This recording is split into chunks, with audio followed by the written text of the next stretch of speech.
Di antara nikmat yang sering kita nggak sadari itu adalah nikmat Allah menyelamatkan kita dari banyak kerugian. Kalau keuntungan kan kita tahu nih, karena wujud kan. Tapi kalau kerugian, kita seringnya nggak tahu karena tidak berwujud. Kalau berwujud, rugi. Kalau dihindarkan dari kerugian, pasti nggak akan ada wujudnya. Misalnya dihindarkan dari jatuh, berarti kan nggak ada lecetnya ya. Kalau lecet berarti jatuh. Kalau nggak lecet berarti nggak jadi jatuh. Nah ini berarti kan tidak berwujud. Karena nggak berwujud, seringnya kita nggak sadar kalau itu nikmat dari Allah.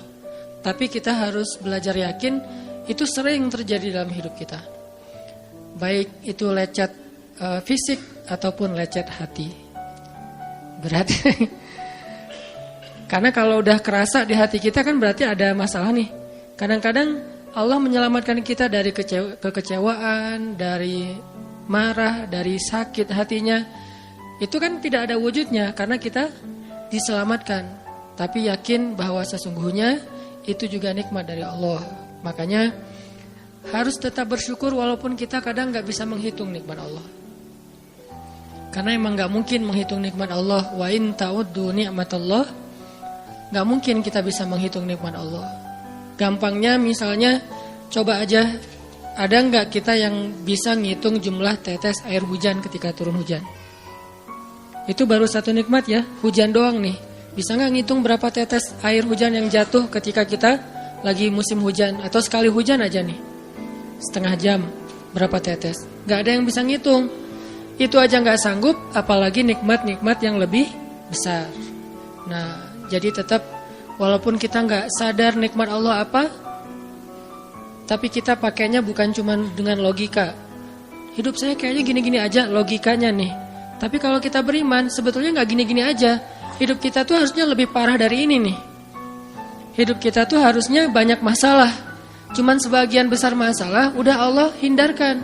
Udah Allah selamatkan kita dari masalah-masalah itu. Cuman dikasih sebagian kecil sebagai pengingat buat kita.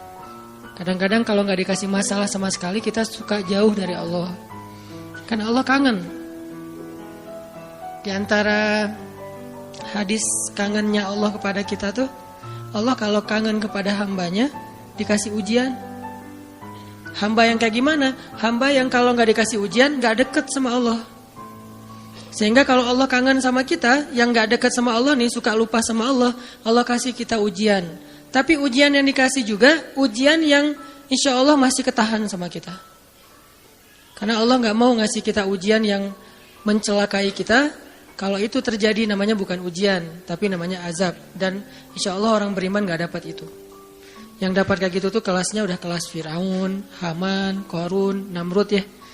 Abu Jahal, Abu Lahab itu kayak gitu tuh. Tapi kalau kelas orang muslim yang udah beriman cuman gak soleh-soleh amat, insya Allah yang dikasih bukan azab, yang dikasih adalah ujian.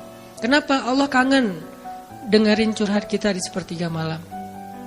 Allah kangen ngeliatin kita menangis dan manja kepada Allah. Allah kangen kita bangun tengah malam atau sepertiga malam berdoa kepada Allah. Allah kangen kita berdiri dan sujud dengan waktu yang lama. Kadang-kadang sujudnya setengah jam, saking lagi berserah diri kepada Allah. Allah kangen, makanya dikasih ujian dikit. Tapi ujian yang dikasih ke kita tuh sedikit dibandingkan yang Allah hindarkan dari kita. Tapi mana buktinya dihindarkan? Kalau ada buktinya namanya gak dihindarkan. Kalau sudah wujud namanya kena. Kalau gak kena pasti gak ada wujudnya. Terus gimana kita tahu? Kita mungkin gak tahu, tapi kita bisa meyakininya, iman. Makanya yang dipakai bukan hanya logika, tapi juga iman. Karena Allah Subhanahu wa taala menyelamatkan kita siang dan malam. Kulla yaumin huwa fi sya'n. Itu ayatnya. Kulla yaumin huwa fi sya'n. Setiap hari Allah sibuk menyelamatkan kita. Salah satu tafsir dari kalimat fi sya'nin adalah Allah sibuk menyelamatkan kita.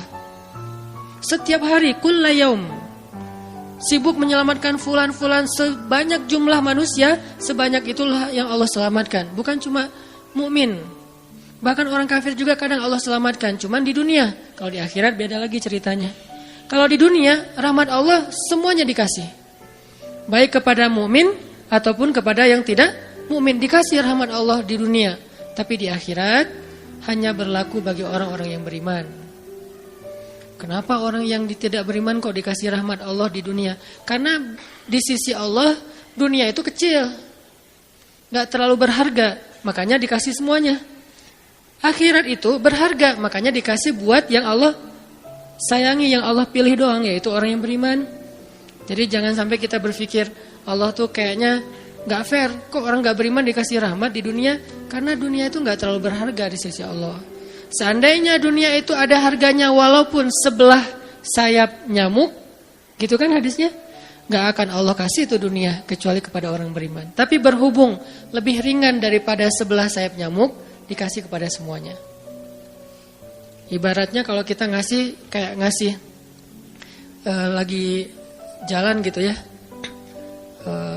naik angkot misalnya, naik angkot terus sama istri nih naik angkot berdua, terus pas turun angkot harga angkotnya tuh misalnya 3.000, udahlah kasih aja 5.000. Karena 2.000 yang kita kasih, nggak mungkin istri kita komplain. Kemarin aku minta nggak dikasih, nggak akan mungkin kan? Kenapa? Cuma 2.000. Tapi coba ngasih 100.000. Beda tuh. Karena dia sesuatu yang ringan, maka tidak perlu komplain. 2.000 doang, saya juga dikasih lebih dari itu. Harusnya kita sadar bahwa dunia itu 2.000-an. Dunia itu cuma 2.000-an. Nggak terlalu berharga lah. Walaupun tetap butuh, nggak berharga juga butuh. Sehingga ketika ada orang yang tidak beriman dikasih 2.000-an kayak gini, kita yang beriman jangan sirik. Mending saya nggak beriman kalau kayak gitu. Ternyata nggak beriman juga dapat tuh banyak. Nggak banyak, cuma 2.000-an. Dan kita mah dikasih lebih banyak dari itu. Cuman yang dilihat 2.000-nya, bukan yang ratusan ribunya. Ini artinya teman-teman, yuk kita tetap belajar bersyukur kepada Allah. Walaupun kita nggak sadar nikmat Allah itu apa. Kita nggak bisa ngitung dengan logika kita. La tuhsuha, nggak mungkin bisa dihitung dengan logika. Tapi kita masih punya logika iman. Yang kita yakin, kulla yaumin huwa fi sya'n. Setiap hari itu Allah ngasih nikmat buat kita. Setiap hari itu Allah menyelamatkan kita dari banyak masalah. Setiap hari. Bukan pernah tuh dulu gua nyelamatin lo, enggak. Setiap hari diselamatin. Kita ada orang yang kadang-kadang nyelamatin kita dari satu musibah, itu kan berjasa dan kita kayak ngingat seumur hidup kan ya. Dianggap kayak orang yang paling berjasa dalam hidup kita. Dulu hampir putus gara-gara dia nggak jadi putus gitu. Nyambung lagi dalam bentuk yang halal misalkan ya. Berarti kan dia paling berjasa nih. Kalau nggak gara-gara dia nih, udah putus tuh. Kalau nggak gara-gara dia udah cerai nih. Alhamdulillah gara-gara si fulan, gara-gara ustadz itu, gara-gara teman saya, gara-gara orang tua, kita yang tadinya hampir bercerai, gak jadi bercerai kan dia berarti berjasa banget dalam hidup kita, menyelamatkan rumah tangga. Allah menyelamatkan kita dari yang kayak gitu-gituan tuh kulla yaum, setiap hari. Kalau yang belum menikah, setiap hari Allah menyelamatkan kita dari zina. Apalagi kita hidup di zaman fitnah. Apalagi kita hidup di kota besar kayak di Bandung, yang fitnahnya mungkin lebih besar daripada di desa. Dengan mudah kita bisa terjerumus ke dalam dunia-dunia yang kayak gituan. Mudah banget. Tapi setiap hari diselamatin, besok diselamatin lagi, lusa diselamatin. Walaupun seringkali Allah pengen nyelamatin kita, kitanya aja yang kekeh gak mau diselamatin. Udah jatuh, Allah selamatkan dari apa? Dari makin terpuruk. Kadang-kadang kan jatuh ketiban tangga nih. Jatuh doang gak ketiban tangga. Allah selamatkan. Kalau gak diselamatkan 100%, minimal diselamatkan sebagiannya. Supaya kita gak benar-benar hancur. Itu sering. Yang pernah merasakan masa-masa kelam di masa lalunya, harusnya kan ketika kita dulu kayak gitu, kita mungkin udah mati kali ya. Yang sering tawuran misalnya, yang sering tarung di jalan, alasannya alasan sepele gitu. Kayak kemarin saya pas ke Jakarta ada acara di daerah Bintaro tuh, lagi jalan, ada tawuran pelajar, pada bawa golok, bawa samurai, bawa celurit segala macam. Kita agak-agak kaget karena kita platnya plat D gitu kan. Agak bahaya nih di Jakarta soalnya. Langsung kita gimana nih plat D, masa mau ditutup pakai tangan, gak mungkin kan ya, mobil. Akhirnya la haula aja. Coba bayangin, mungkin sebagian kita pernah ngalamin masa kayak gitu dan mungkin lebih parah. Yang kayak gitu-gitu mah udah jadi kayak sarapan lah. Kalau nggak makan siang. Kayak gitu-gitu, udah sering. Kenapa masih bisa selamat dan sekarang bisa duduk di masjid? Kalau bukan karena Allah menyelamatkan kita. Jadi kalau ada yang cerita ke saya itu tentang pengalaman masa lalunya yang luar biasa kelam, saya itu selalu bukan takjub ke dianya, takjub ke Allahnya. Bukan takjub karena dia bisa berhijrah, takjub karena Allah masih menyelamatkan dia dan menghijrahkan dia. Sehingga ketika dengar cerita kayak gitu, yang kita ucapkan adalah Masya Allah, Alhamdulillah. Bukan, wah hebat lo ya, dulu pernah bunuh orang, pernah ini, pernah semua dosa pernah gue lakuin dah. Itu gak perlu bangga, karena kalau dia gak diselamatin Allah, dulu udah celaka dengan dosa-dosa itu. Tapi karena Allah selamatkan, akhirnya dia diberi kesempatan. Bikin dosa, dibiarin sama Allah. Bikin dosa, dibiarin, bukan dibiarin berbuat dosa, dibiarin supaya dia kembali kepada Allah, dikasih kesempatan. Dan itu gak sehari, bertahun-tahun kan kita kayak gitu. Masih aja Allah biarin, masih Allah kasih kesempatan. Ini artinya teman-teman, benar kulla yaumin huwa fi sya'an. Setiap hari itu Allah selalu jagain kita. Setiap hari itu Allah selalu nyelamatin kita dari banyak masalah. Kalau yang udah nikah, mungkin di hari-hari pertama atau tahun-tahun pertama nih pengalaman pernikahan ya. Ya nggak apa-apa deh. Sedikit lah ya. Saya mah nggak terlalu berpengalaman. Ada yang lebih berpengalaman dari saya lah ya. Ada sedikit pengalaman. Biasanya orang yang baru nikah ujiannya itu 3 tahun pertama. Kalau dia bisa ngelewatin masa 3 tahun pertama, insya Allah agak lebih mudah ke depannya. 3 tahun pertama ini paling berat. Apalagi kalau dia nikahnya alhamdulillah gak pacaran. Kalau pacaran kan ujiannya udah sebelum nikah udah banyak ujian ya. Pas sudah nikah ya udah selesai. Bukan udah selesai ujiannya, udah gak ada yang perlu udah hambar aja. Udah plan ya. Pernah gitu Ustaz? Enggak sih. Untung ya, untung. Alhamdulillah gak pakai pacaran. Soalnya yang pacaran diputusin melulu. Jadi yang udah pacaran lama, pas udah nikah, kita mau ngapain lagi ya? Kayaknya udah semua ya. Oh iya, udah semua. Bulan madu dari dulu juga udah sering. Kan udah agak-agak plan gitu kan. Tapi kalau yang belum nikah, belum pacaran, nikah nih. Jadi kayak benar-benar baru pacaran, cuman ada konsekuensi lain yang mungkin ini jadi kayak semacam ujian lah biar sabar. Masa-masa adaptasi, masa-masa saling mulai mengerti, oh ternyata kamu tuh kayak gini dan segala macam. Apalagi kalau baru nikah langsung LDRan kan berat banget tuh. Nikah LDRan, pacaran LDRan aja berat. Benar gak sih? Nggak ngaku Pacaran LDRan aja berat, apalagi nikah LDRan. Kenapa? Pacaran itu kan masih banyak pantangan. Nikah kan udah masih banyak ibadahnya. Tapi nggak boleh ibadah, coba gimana? Nggak sengsara tuh, merana kan? Harusnya boleh, tapi nggak boleh. Yang tadinya nggak boleh aja sengsara, apalagi udah boleh. Nah ini artinya setiap hari dalam tahun-tahun pertama pernikahan kita bisa aja mengatakan, udah deh, saya talak kamu. Apalagi laki-laki. Kalau nggak sabar dikit keluar kata-kata talak. Kalau udah keluar nggak bisa ditarik lagi tuh. Karena kalimat itu walaupun guyon tetap kena kan. Guyon aja kena, apalagi serius. Nggak usah, saya waktu itu lagi dikuasai amarah. Emang ada yang cerai dalam keadaan nyaman? Kita talak yuk, gitu. Nggak ada kan? Yang namanya cerai pasti marah tuh. Jadi nggak ada istilah gara-gara marah terus talaknya nggak berlaku, nggak. Maksud marah yang nggak berlaku talak itu kalau sampai hilang akal. Tapi rata-rata kita masih berakal sih walaupun marah juga. Karena ada orang yang marah tuh kemudian dia jadi kayak orang yang gila gitu gara-gara marahnya itu hilang akal.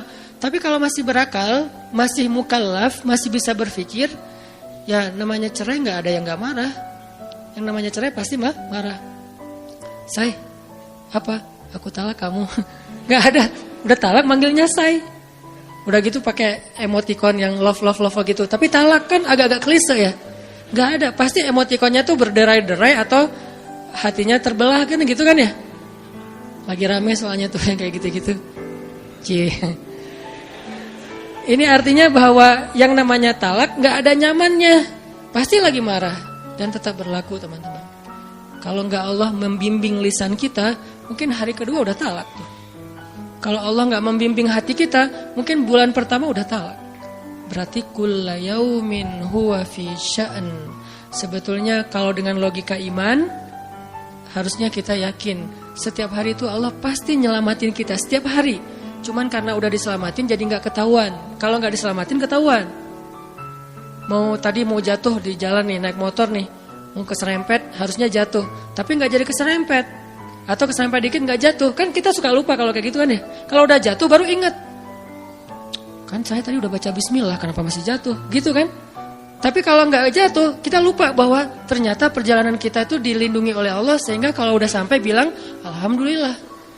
Jadi banyak yang kita nggak bisa ngitung karena memang tidak terjadi. Kenapa nggak terjadi? Allah yang menyelamatkan kita. Kulla yaumin huwa fi sya'an. Sehingga tetap walaupun mungkin kita nggak ngerasain, bilang aja Alhamdulillah, Alhamdulillah setiap hari aja gitu.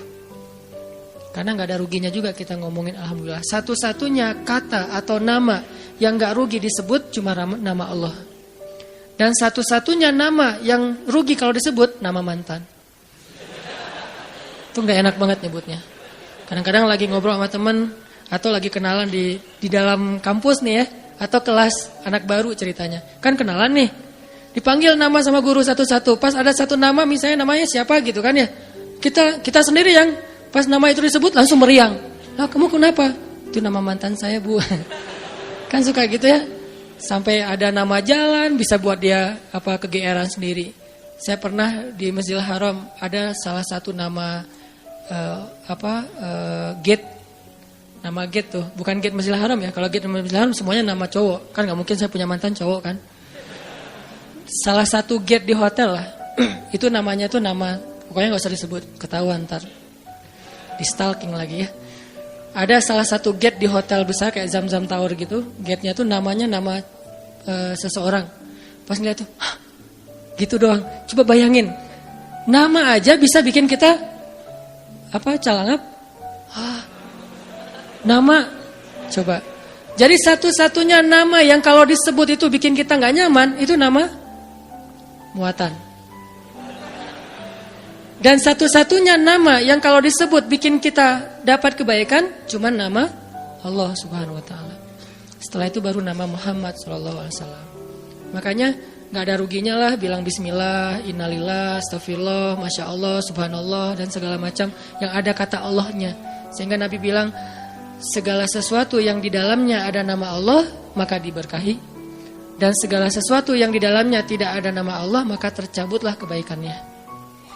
Jadi nggak ada rugi. Sehingga sampai nama orang aja yang paling baik itu adalah Abdullah sama Abdurrahman. Walaupun manggilnya Dul, El, tapi tetap namanya bagus nih, Abdullah, Abdurrahman. Kepanjangan prolognya. Tapi ada hubungannya. Allah itu kalau kangen sama kita, Allah kasih kita ujian. Makanya jangan bikin Allah ngasih kita ujian kalau kangen, tapi ngasih kita nikmat.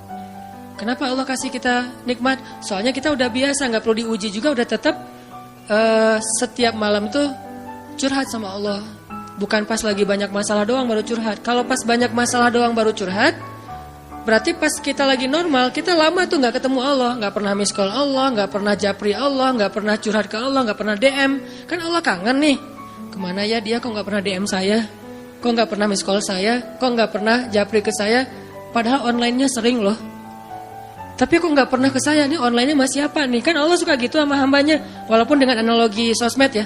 Tapi Allah tuh perhatian banget sama kita. Allah nungguin kita datang.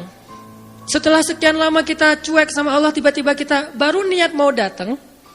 Duh, udah lama juga ya saya belum japri ke Allah. Baru gitu doang, belum diketik nih, belum typing. Baru niat doang nih. Allah udah bahagia coba.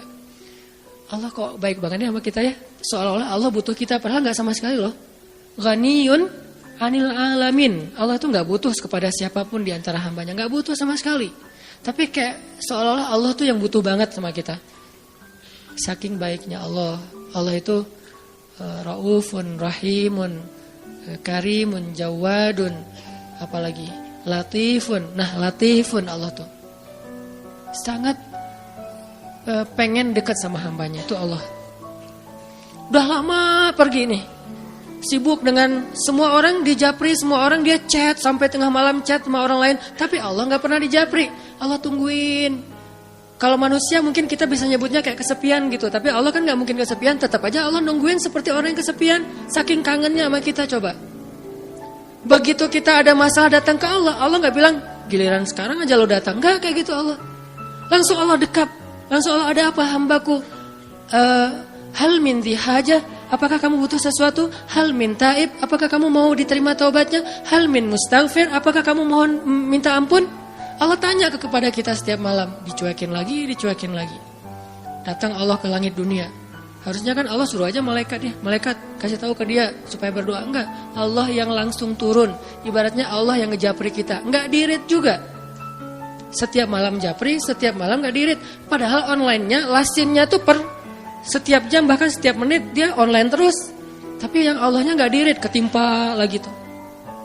Marahkah Allah? Enggak. Kalau Allah marah, pasti kita udah celaka dari dulu juga. Karena kalau Allah udah marah, maka perhatikanlah kaum-kaum sebelum kalian, kata Allah. Perhatikanlah kaum-kaum sebelum kalian, Ad, Samud, atau tokoh-tokoh sebelum kalian, Firaun, Haman, Namrud, dan seterusnya. Perhatikan kalau Allah udah marah nih. Berarti Allah belum marah sama kita. Tapi jangan sampai batasan waktu yang Allah buat itu kita lewatin, itu bahaya. Karena kalau Allah sudah menentukan waktunya, gak bisa ditolak lagi sama kita.